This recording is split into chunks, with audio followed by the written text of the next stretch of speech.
Oh man, थोड़ा जल्दी चलो ना तुम।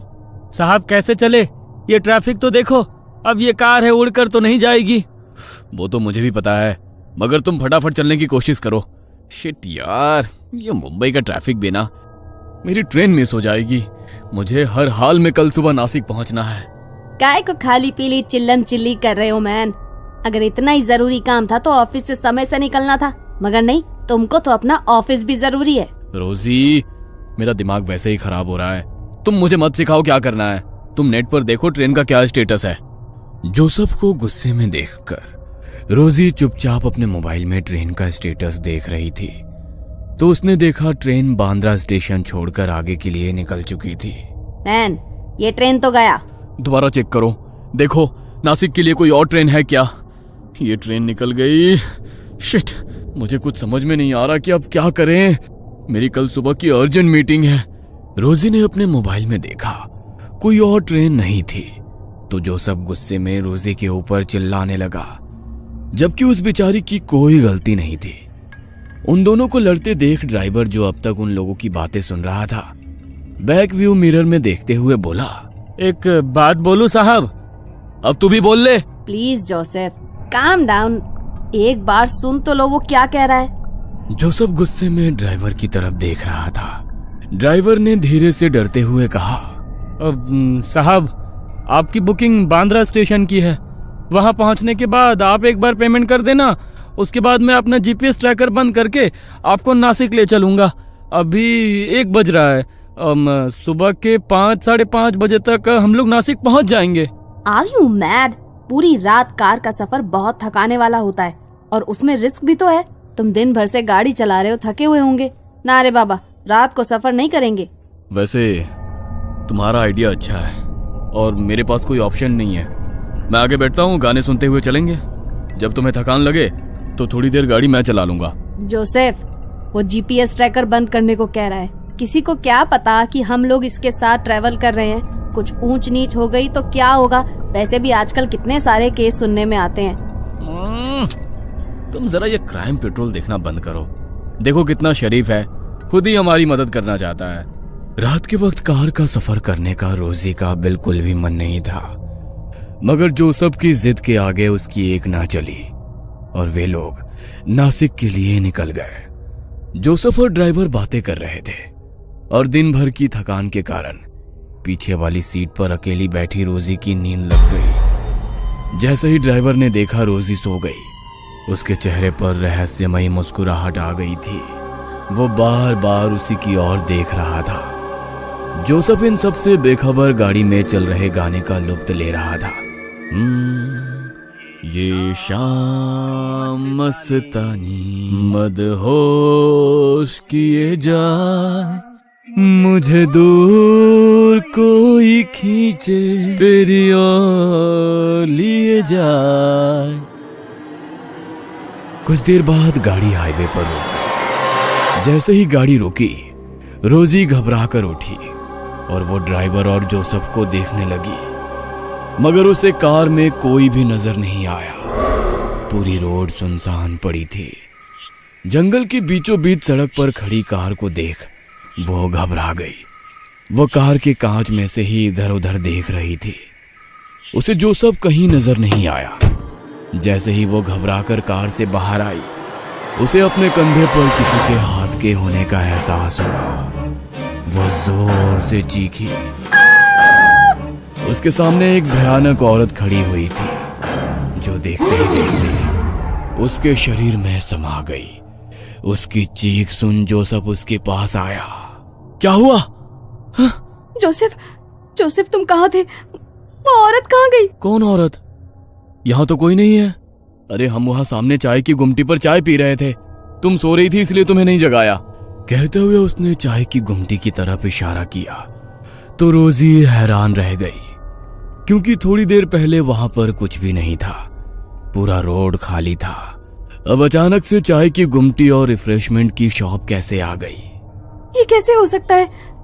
यहाँ तो अभी कुछ नहीं था, अचानक से ये सब कुछ कैसे? क्या कैसे हो सकता है? जरूर तुमने कोई सपना देखा होगा। चाय पियोगी? फ्रेश लगेगा। जोसेफ उसे समझाने की कोशिश कर रहा था, मगर रोजी डरी हुई थी। उसने ना में सर हिला दिया। ड्राइवर वापस आकर ड्राइविंग सीट पर बैठा और रोजी की तरफ देखकर मुस्कुराया। रोजी को उसका यूं मुस्कुराना अच्छा नहीं लगा। ड्राइवर ने उसकी तरफ सुपारी का पैकेट बढ़ाया। ये लो, इससे तुम्हें नींद नहीं आएगी। जोसेफ के कहने पर बेमन से रोजी ने वो सुपारी अपने मुंह में डाली तो रोजी को तेज इत्र की खुशबू आई और उसे ऐसा लगा कि कोई उसके बगल में आकर बैठा है, मगर वहां पर कोई नहीं था। पूरी रात वो डरी सहमी बैठी रही। वे लोग सुबह सुबह नासिक पहुंच गए। देखिए, मैंने आप लोगों को सुरक्षित पहुंचा दिया। आप बेकार में ही मेरे साथ आने में डर रही थी, मगर मैं आपको यकीन दिलाता हूँ, आज रात का ये सफर आपको उम्र भर याद रहेगा। कहते हुए उसकी आंखों में अलग ही चमक थी, जिसे देख रोजी सहम गई। उसे कुछ अच्छा नहीं लगा। वो अपना हैंडबैग कार से निकालने के लिए झुकी तो ऐसा लगा उसे कोई धक्का देकर कार से बाहर निकाला हो। उसने जोसेफ की ओर देखा, मगर जोसेफ को अंदाजा ही नहीं था रोजी के साथ क्या हुआ है। दोनों होटल रूम पहुंचे। क्लाइंट से 9 बजे का अपॉइंटमेंट है, अभी तो केवल 5 बजे हैं। थोड़ी देर सो जाता हूं ताकि फ्रेश लगेगा। आओ, तुम भी सो जाओ। कहते हुए उसने रोजी को अपने पास बुलाया, मगर रोजी का मन खराब था तो वो रूम की बालकनी में जाकर बैठ गई। सुबह का उगता हुआ गुलाबी सूरज, ठंडी ठंडी हवाएं, चिड़ियों का कलरव उसके बेचैन मन को थोड़ा सा शांत कर रहा था। वहां बैठे बैठे उसे 2 घंटे बीत गए। उसे पता ही नहीं चला। जब उसने घड़ी की ओर देखा तो उसे पता चला, ओह माय गॉड, 2 घंटे से मैं यहीं पर बैठी हुई हूँ। कुछ देर में जोसेफ भी उठ जाएगा, उसके उठने के पहले रेडी हो जाती हूँ। वो वॉशरूम में अपना मुंह धो रही थी। मुंह धोते हुए उसने देखा उसकी गर्दन पर किसी के नाखून के निशान थे। वो हैरान हो गई। अरे, मेरे शरीर पर ये निशान कैसे? और ये क्या? इसमें से तो हल्का हल्का खून आ रहा है। मतलब ये ताजा निशान है। कैसे आ गए ये निशान? कुछ समझ में नहीं आ रहा है। कल रात तक तो नहीं थे, मुझे पता ही नहीं चला और ये निशान बन गए। वो उन निशानों को देख ही रही थी कि उसे जोसेफ की आवाज सुनाई दी। रोजी, पिछले 1 घंटे से वॉशरूम में क्या कर रही हो? मुझे भी तैयार होना है, क्लाइंट हमारा वेट कर रहा होगा। जोसेफ की बात सुनकर रोजी हैरान हो गई कि वो अभी तो वॉशरूम आई थी, 1 घंटा कैसे हो गया। वो केवल मुंह धोकर बिना नहाए ही वॉशरूम से बाहर निकल गई और ड्रेसिंग टेबल के सामने खड़े होकर अपने बालों को संवार रही थी। तभी जोसेफ रेडी होकर उसके पीछे खड़ा था। रोजी, क्या हुआ? तबीयत ठीक नहीं है क्या? पिछले आधे घंटे से देख रहा हूं तुम कांच के सामने केवल हेयर ब्रश लिए खड़ी हो। क्या हुआ है, बोलो। जोसेफ की बात सुनकर जैसे ही रोजी ने देखा, जोसेफ रेडी था, मगर रोजी का तैयार होना बाकी था। यहां तक कि उसने कपड़े भी नहीं बदले थे। उसे समझ नहीं आया कि केवल कांच के सामने खड़े खड़े इतना समय कैसे निकल गया। रोजी, तुम्हारी तबीयत ठीक नहीं लग रही है। शायद रात में ट्रैवल किया है, इसलिए तुम्हें अनईजी लग रहा है। नासिक पहुंचकर भी मैंने कहा था थोड़ी देर आराम कर लो, मगर तुम बालकनी में बैठी थी। अब ऐसा करो, तुम आराम करो, मैं क्लाइंट से मिलकर आता हूं। कहते हुए जोसेफ रूम से बाहर चला गया। होटल के उस बड़े से कमरे में रोजी अकेली थी। वो अभी भी वही ड्रेसिंग टेबल के सामने बैठी थी। उसकी आंखों के नीचे काले घेरे नजर आने लगे। वो वहां से जैसे ही उठी, आईने में से एक हाथ बाहर आया और उसने रोजी का गला दबाया। वो डरते हुए पलटी। कौन है? कौन है यहाँ पर? कांच में उसे उसी भयानक औरत की शक्ल नजर आ रही थी जो उसे रास्ते में मिली थी। रोजी डरते हुए कांच से 2 कदम दूर हटी, मगर वो औरत रोजी के और करीब आ गई। कौन हो तुम? कल रात से मेरा पीछा क्यों नहीं छोड़ रही हो? चली जाओ यहाँ से, प्लीज चली जाओ। कहते हुए रोजी अपने आसपास रखे हुए सामान से उस औरत पर वार करने लगी, मगर उस पर उन वारों का कोई असर नहीं था। वो धीरे धीरे रोजी की तरफ आगे बढ़ रही थी। रोजी पलंग पर जा गिरी। वो भयानक औरत उसके सीने पर सवार हो गई। रोजी को लगा अब वो नहीं बचेगी। डरते हुए आंखें बंद कर ली, मगर कुछ देर बाद जब उसने आंखें खोली तो उसके आसपास खून ही खून फैला हुआ था। यह देख वो डर गई। उसके सीने पर सवार वो औरत कच्चा मुर्गा चबा रही थी। जैसे ही रोजी ने आंखें खोली, उस औरत ने उसकी गर्दन पर अपने दांत गड़ाए और उसका खून चूस कर गायब हो गई। तभी दरवाजे की घंटी बजी। बाहर जोसेफ था। रोजी ने दरवाजा नहीं खोला तो वो रिसेप्शन से मास्टर की लेकर आया और रूम का दरवाजा खोला। रोजी रूम के एक कोने में डरी सहमी सी बैठी हुई थी। हे रोजी, क्या हुआ तुमको? और ये तुम्हारे कपड़ों पर खून कैसे? कुछ तो बोलो, क्या हुआ है तुम्हें? मुझे डर लग रहा है, कुछ तो बोलो। जोसेफ के बार बार पूछने के बावजूद रोजी कुछ भी कहने की स्थिति में नहीं थी। जोसेफ ने तुरंत रूम सर्विस को कॉल किया। सभी उसकी हालत देखकर हैरान थे। सीसीटीवी फुटेज में भी कुछ नजर नहीं आया। जोसेफ ने रोजी के कपड़े बदले और उसे अपने साथ वापस मुंबई लेकर आ गया। वो खून चूसने वाली चुड़ैल ब्लड सकर अब उसके साथ हर वक्त रहती। वो किसी को भी नजर नहीं आती, वो सिर्फ रोजी को ही नजर आती थी। रोजी उसके सामने आने के बाद अजीब व्यवहार करती थी। धीरे धीरे उसका शरीर सूखता जा रहा था। जोसेफ उसे लेकर कई डॉक्टर के पास भी गया, मगर किसी भी डॉक्टर के पास उसका कोई इलाज नहीं था। तब किसी ने उसे रोजी को चर्च ले जाने की सलाह दी। ब्लड सकर, ये क्या होता है? ये वो खून की प्यासी आत्माएं हैं जो अनंत काल तक इस धरती पर रहेंगे। उनकी मुक्ति संभव नहीं है। यह अपने शिकार को ना तो जिंदा रहने देती है, ना ही मरने देती है। इससे छुटकारा पाने का केवल एक उपाय है कि इसे किसी और के ऊपर छोड़ दिया जाए। फादर, ये क्या बात हुई कि अपनी परेशानी किसी और के ऊपर छोड़ दी जाए? यही इसका रूल है। किसी ने इसके ऊपर उसे छोड़ा है। दूसरी तरफ वो टैक्सी ड्राइवर अपनी बेटी के साथ डिनर कर रहा था। मैं बहुत खुश हूँ बेटा कि अब तू पूरी तरह से ठीक हो गई, वरना उस चुड़ैल ने तो तुझे कंकाल बना दिया था। उस रात वो मेम साहब के ऊपर मैंने तेरी कहते हुए वो मुस्कुराने लगा। जोसेफ आज भी रोजी की गिरती हालत से परेशान है। ब्लड सकर उसे ना ढंग से जीने दे रही है और ना मरने। जोसेफ का ज़मीर उसे किसी और के ऊपर छोड़ने की इजाजत भी नहीं दे रहा है। उस रात अनजान व्यक्ति के साथ किया गया रात का सफर जोसेफ और रोजी की जिंदगी में हमेशा के लिए दुख की लंबी रात बनकर आ गया। कहीं आप भी तो ऐसे किसी अनजान। ओ मैन, थोड़ा जल्दी चलो ना तुम। साहब कैसे चले? ये ट्रैफिक तो देखो। अब ये कार है, उड़कर तो नहीं जाएगी। वो तो मुझे भी पता है, मगर तुम फटाफट चलने की कोशिश करो। शिट यार, ये मुंबई का ट्रैफिक भी ना। मेरी ट्रेन मिस हो जाएगी। मुझे हर हाल में कल सुबह नासिक पहुंचना है। काय को खाली पीली चिल्लम चिल्ली कर रहे हो मैन? अगर इतना ही जरूरी काम था तो ऑफिस से समय से निकलना था, मगर नहीं, तुमको तो अपना ऑफिस भी जरूरी है। रोजी, मेरा दिमाग वैसे ही खराब हो रहा है। तुम मुझे मत सिखाओ क्या करना है। तुम नेट पर देखो ट्रेन का क्या स्टेटस है।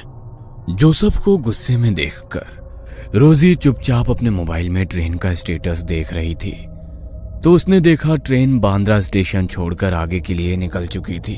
मैन, ये ट्रेन तो गया। दोबारा चेक करो, देखो नासिक के लिए कोई और ट्रेन है क्या। ये ट्रेन निकल गई। शिट, मुझे कुछ समझ में नहीं आ रहा कि अब क्या करें। मेरी कल सुबह की अर्जेंट मीटिंग है। रोजी ने अपने मोबाइल में देखा, कोई और ट्रेन नहीं थी तो जोसेफ गुस्से में रोजी के ऊपर चिल्लाने लगा, जबकि उस बेचारी की कोई गलती नहीं थी। उन दोनों को लड़ते देख ड्राइवर, जो अब तक उन लोगों की बातें सुन रहा था, बैक व्यू मिरर में देखते हुए बोला, एक बात बोलूं साहब?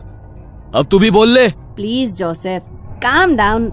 एक बार सुन तो लो वो क्या कह रहा है। जोसेफ गुस्से में ड्राइवर की तरफ देख रहा था। ड्राइवर ने धीरे से डरते हुए कहा, साहब, आपकी बुकिंग बांद्रा स्टेशन की है। वहां पहुंचने के बाद आप एक बार पेमेंट कर देना, उसके बाद मैं अपना जीपीएस ट्रैकर बंद करके आपको नासिक ले चलूंगा। अभी 1 बज रहा है। सुबह के 5, साढ़े 5 बजे तक हम लोग नासिक पहुंच जाएंगे। Are you mad? पूरी रात कार का सफर बहुत थकाने वाला होता है और उसमें रिस्क भी तो है। तुम दिन भर से गाड़ी चला रहे हो, थके हुए होंगे ना। रे बाबा, रात को सफर नहीं करेंगे। वैसे तुम्हारा आइडिया अच्छा है और मेरे पास कोई ऑप्शन नहीं है। मैं आगे बैठता हूँ, गाने सुनते हुए चलेंगे। जब तुम्हें थकान लगे तो थोड़ी देर गाड़ी मैं चला लूंगा। जोसेफ, वो जीपीएस ट्रैकर बंद करने को कह रहा है। किसी को क्या पता कि हम लोग इसके साथ ट्रैवल कर रहे हैं। कुछ ऊंच नीच हो गई तो क्या होगा। वैसे भी आजकल कितने सारे केस सुनने में आते हैं। तुम जरा ये क्राइम पेट्रोल देखना बंद करो। देखो कितना शरीफ है, खुद ही हमारी मदद करना चाहता है। रात के वक्त कार का सफर करने का रोजी का बिल्कुल भी मन नहीं था, मगर जोसेफ की जिद के आगे उसकी एक ना चली और वे लोग नासिक के लिए निकल गए। जोसेफ और ड्राइवर बातें कर रहे थे और दिन भर की थकान के कारण पीछे वाली सीट पर अकेली बैठी रोजी की नींद लग गई। जैसे ही ड्राइवर ने देखा रोजी सो गई, उसके चेहरे पर रहस्यमयी मुस्कुराहट आ गई थी। वो बार बार उसी की ओर देख रहा था। जोसेफ इन सब से बेखबर गाड़ी में चल रहे गाने का लुत्फ ले रहा था। ये शाम मस्तानी मदहोश किए जाए, मुझे दूर कोई खींचे तेरी ओर लिए जाए। कुछ देर बाद गाड़ी हाईवे पर रुक गई। जैसे ही गाड़ी रुकी, रोजी घबरा कर उठी और वो ड्राइवर और जोसेफ को देखने लगी, मगर उसे कार में कोई भी नजर नहीं आया। पूरी रोड सुनसान पड़ी थी। जंगल के बीचों बीच सड़क पर खड़ी कार को देख वो घबरा गई। वो कार के कांच में से ही इधर उधर देख रही थी। उसे जोसेफ कहीं नजर नहीं आया। जैसे ही वो घबराकर कार से बाहर आई, उसे अपने कंधे पर किसी के हाथ के होने का एहसास हुआ। वो जोर से चीखी। उसके सामने एक भयानक औरत खड़ी हुई थी, जो देखते ही देखते उसके शरीर में समा गई। उसकी चीख सुन जोसेफ उसके पास आया।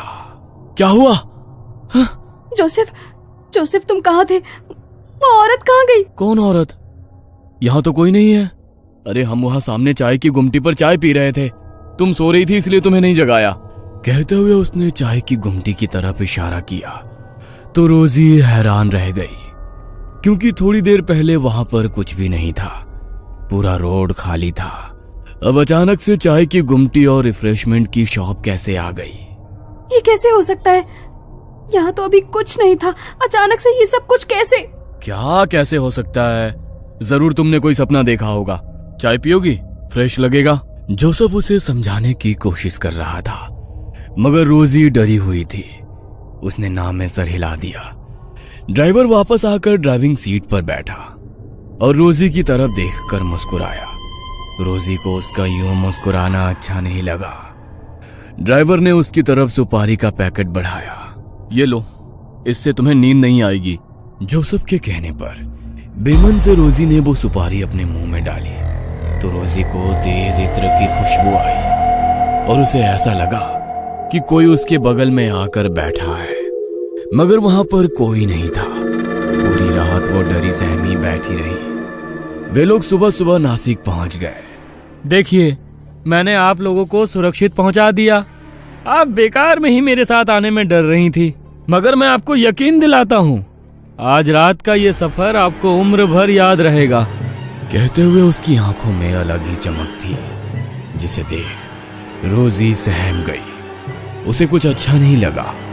वो अपना हैंडबैग कार से निकालने के लिए झुकी तो ऐसा लगा उसे कोई धक्का देकर कार से बाहर निकाला हो। उसने जोसेफ की ओर देखा, मगर जोसेफ को अंदाजा ही नहीं था रोजी के साथ क्या हुआ है। दोनों होटल रूम पहुंचे। क्लाइंट से 9 बजे का अपॉइंटमेंट है। अभी तो केवल 5 बजे हैं। थोड़ी देर सो जाता हूं ताकि फ्रेश लगेगा। आओ तुम भी सो जाओ।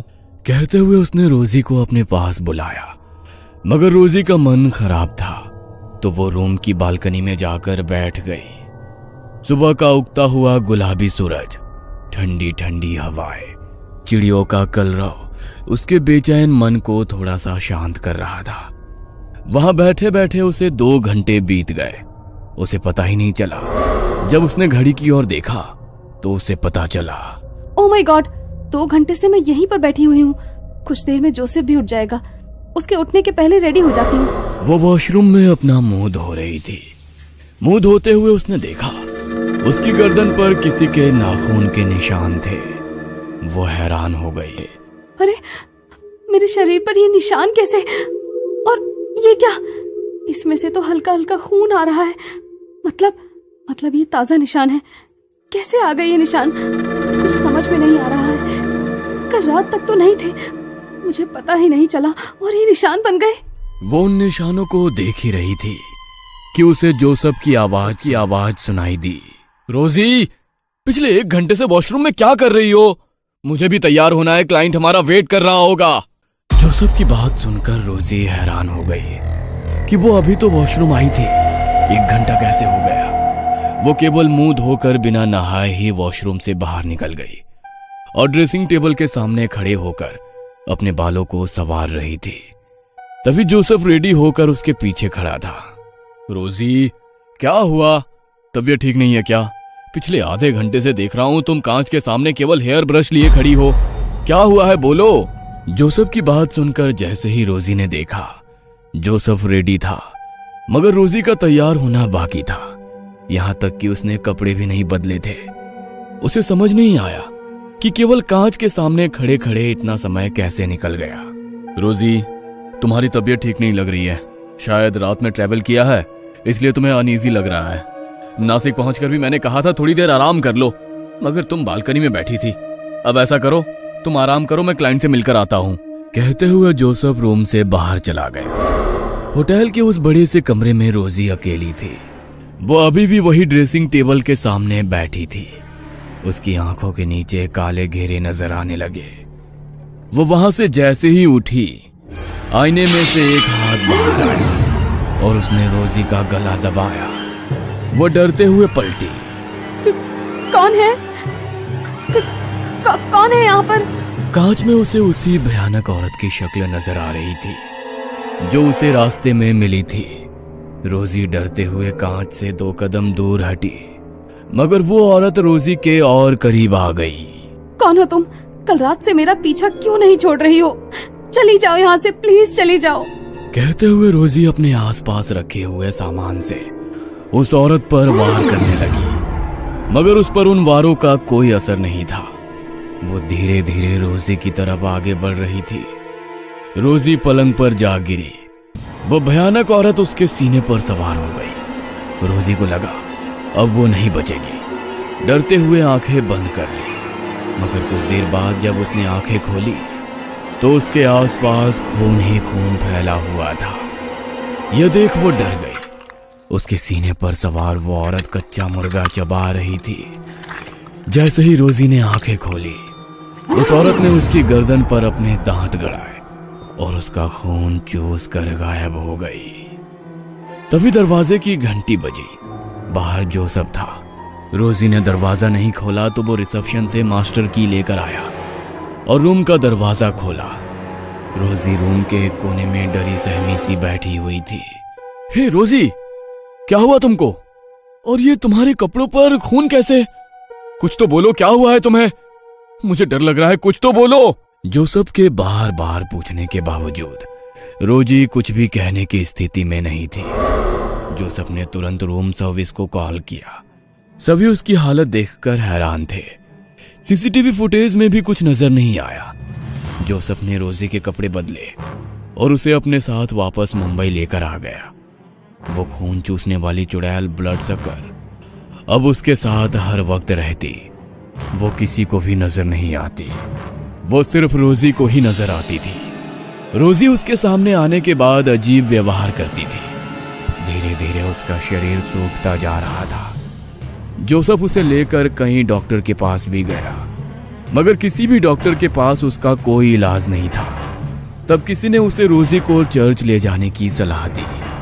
ब्लड सकर, ये क्या होता है?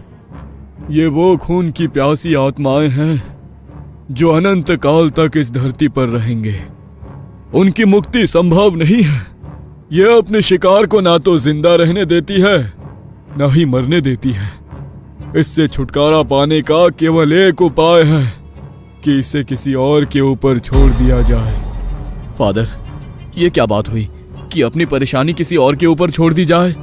यही इसका रूल है, किसी ने इसके ऊपर उसे छोड़ा है। दूसरी तरफ वो टैक्सी ड्राइवर अपनी बेटी के साथ डिनर कर रहा था।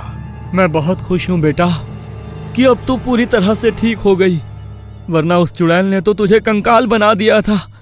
उस रात वो मेम साहब के ऊपर मैंने तेरी कहते हुए वो मुस्कुराने लगा। जोसेफ आज भी रोजी की गिरती हालत से परेशान है। ब्लड सकर उसे ना ढंग से जीने दे रही है और ना मरने। जोसेफ का ज़मीर उसे किसी और के ऊपर छोड़ने की इजाजत भी नहीं दे रहा है। उस रात अनजान व्यक्ति के साथ किया गया रात का सफर जोसेफ और रोजी की जिंदगी में हमेशा के लिए दुख की लंबी रात बनकर आ गया। कहीं आप भी तो ऐसे किसी अनजाने सफर पर नहीं है? सावधान। ये कहानी आपको अच्छी लगी हो तो हमें सब्सक्राइब करें, हमारा इंस्टाग्राम और फेसबुक पेज जरूर फॉलो करें। और हाँ दोस्तों, सब्सक्राइब करना भूलना मत।